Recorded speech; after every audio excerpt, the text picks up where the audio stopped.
Hello, this is Castle of Castle Does, bringing you fairly up-to-date information on the latest things for Jellyshroom caves. And I got this whole section right here. I'm kind of looking down at it like, okay, it's going to be time to get all this laid out. But first, I have to figure out where these two entrances are going to connect into the world above. Because I want to have a whole bunch of different entrances. Like I want you as the player to like explore and then just stumble on these entrances and be like, what the fuck is this? Like, holy, that goes down really deep, and like drop a flare into it, or be afraid of it and stuff. I totally want those kinds of experiences. So the way I'm going to achieve that is I have to sprinkle around lots of entrances sort of everywhere, so that there's a higher chance that you will actually accidentally discover one. Okay, so I'm going to take a look at the areas above. Okay, so these two entrances that I have here, like you can actually see, like a long time ago, this was as big as the caves get. This is like crazy huge cave. As you can see, they're nothing compared to the new caves. You see over here is like, here's another cave, and like, oh, look at that. Oh, no. No. These things are like, you're down here, you're in a freaking cave. Well, anyway, this entrance, I'm thinking we'll have to come up from, like, maybe there'll be an entrance right here, sort of like a gaping maw that just kind of goes straight down. That'll be pretty interesting to see. And I think maybe this entrance will be up here and maybe in this corner, kind of like right here. So like you'll just be swimming by and you'll just see this like like hole just going straight fucking down. You'll be like, what the hell? And it just goes like all the way down and then connects with this. Okay, so with that in mind,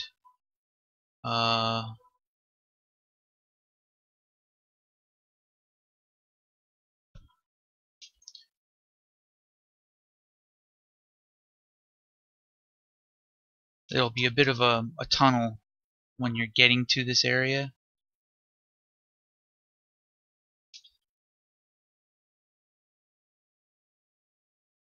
Actually, no, that's fine. I don't need to make another one. Alright, cool. Alright.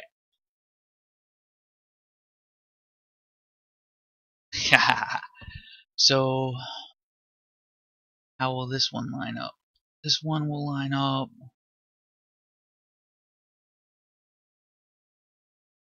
Should almost go perfectly straight down, like, just to be safe. Yeah, so like it'll connect to this, then you'll come down and you'll be like, whoa, like I'm underneath, and then it'll open up into this really big space. So one of the designs of this is that every one of the entrances will start off as a small connection and then have a grand opening, and then I'll bring you back into the smaller connections again. And so like big space, hallway, big space, hallway, big space, hallway. Alright. Just to quickly apologize for the loud beeping sound effects. That is my hip chat. And I keep forgetting to turn off the damn sound notification when I'm recording, which is just so silly. And inexcusable. I'm sorry. Anyway. It is time to open the gaping maw, adding more connections into this tunnel. I think I'm going to go with 32. It's kind of weird how I'm doing this. I've never done anything like this before. At least not in level design. Like designating places that I can carve out.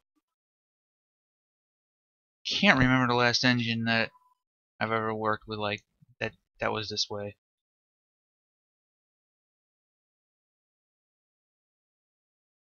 And also one of the other considerations too is that I have to have the specific batch loaded in order for me to be able to work in it, which means that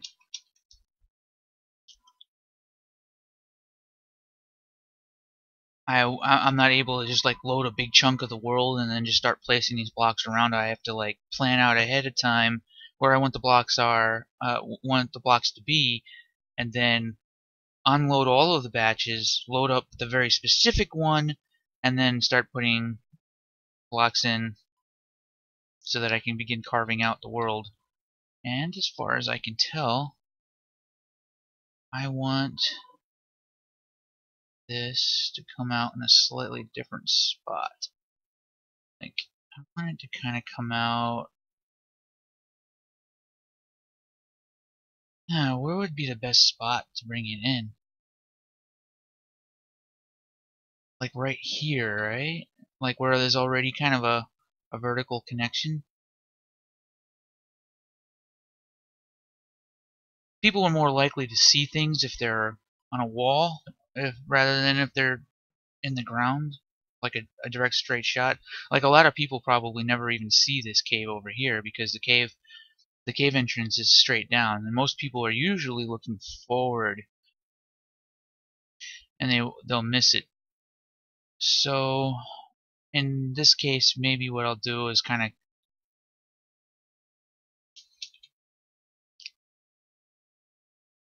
now these things shouldn't affect already existing geometry, at least they better not, because they're only multiply. But what I'll do is yeah, okay.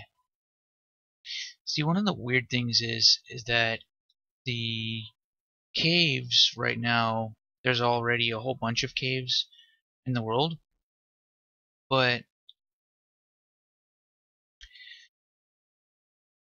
the ones that are already in the world are different in terms of complexity and stuff like that. And I wonder if we're going to end up with that same sort of. And well, in our case, it's going to be like there are caves that are just like super crazy, and then there are just regular caves. But I wonder if the player is really going to be able to tell the difference. You know what I mean? Like when you're playing Skyrim and you end up in Blackreach every 5 seconds. It's like, oh, I'm just going to check out this little tiny cave here. Oh, Blackreach. I don't know if that phenomenon will actually take place again in this, but it's possible. So I'll have to be careful. I mean, not to say that that's actually the most horrible thing. I mean, but not everything does connect. So these caves have to have obvious, like, oh, that is a Jellyshroom cave entrance. This is just things that just have to be solved. But with that said, I should be able to get down to blocking these areas out. And this is right here. I should be able to get all of this blocked out today. And it's a giant section of Jellyshroom caves. So enjoy.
Okay, so apparently at this part, I forgot to type in -1 for the layer, and that's why I wasn't able to overwrite. So most of these ended up getting -1 for their layer, and it worked fine. But this one corner over here, this one section didn't get that attention, and that was why I couldn't just like fill the space out super easily like I did with the others. Oh well. One little detail, all it takes.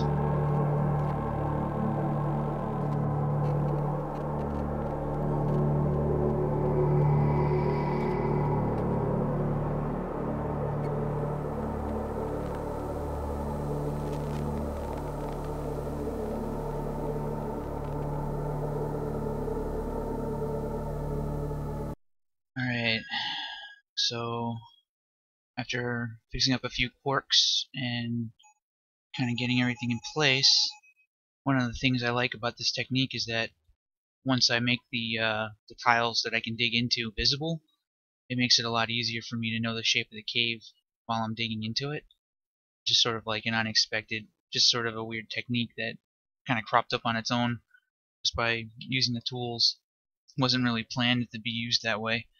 So the first hole I'm going to dig in is going to be right here, and I kind of want it to look a little bit like a crack, but I'm not sure how easy that is to pull off given the current tools. So I'll start off with larger, yeah, sort of like a moon thing, like a moon shape, like a crescent moon shape kind of going. I'll start off with a larger shape and then try to fill in details later. It's more important right now just to get everything in place though, so I really shouldn't get too dragged down by trying to make it look perfect. Alright, so that's that.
Alright, so lots and lots of cave work done, and in the middle of it, it decided to completely wig out on me, and I'm not sure exactly what caused it, but that wasn't very pleasant.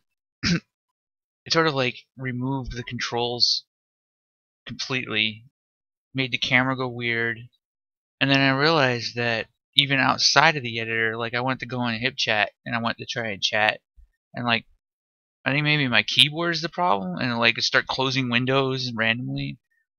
It's like, man, I've been hacked. I've been hacked. Who hacked me?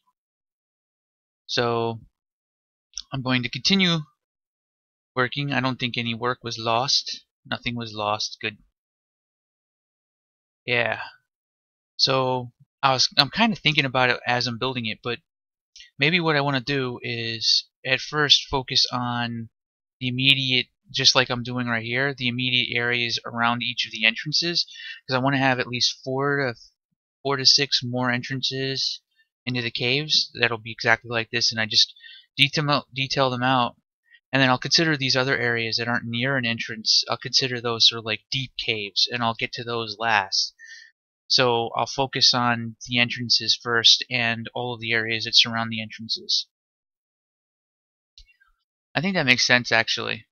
That way, as soon as these things go live, you guys would be able to like check it out and like, oh shit, I found a cave, you know?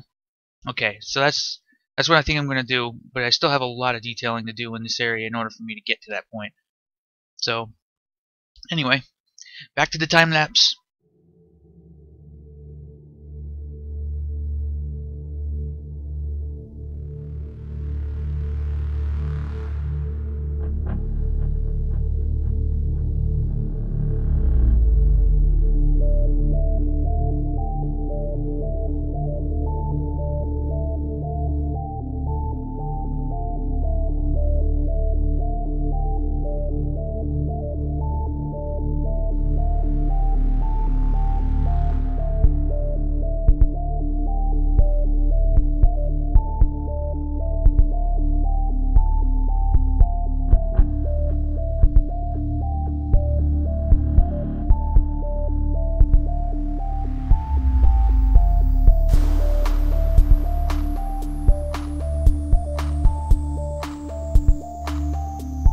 Okay, so here's the first crack.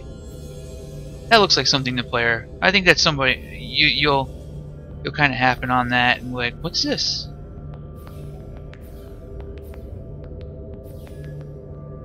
Damn sand sharks. Okay, shit just got dark. Whoops. I realize this area right here is going to be kind of a tight fit. Hopefully not too tight. Although I might want to widen that up just in case, because I don't want people to have too much trouble getting in. Oh.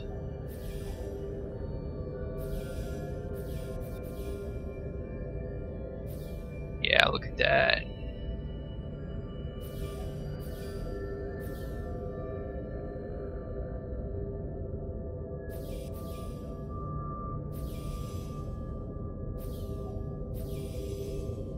Wow, this whole area.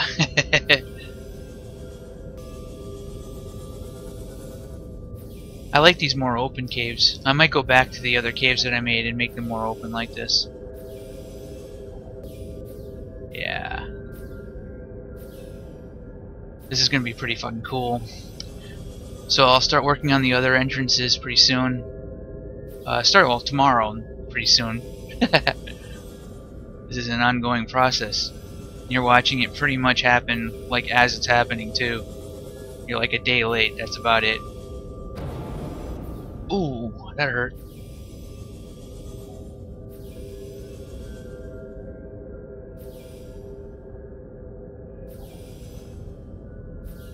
Oh, there's a little bit more to see. I probably will not film the inner sanctums of this because there'll be surprises hanging out But the entrances and stuff like that, I'll probably cover all that. So anyway, that's that for today. Thanks for watching. Hope you enjoyed.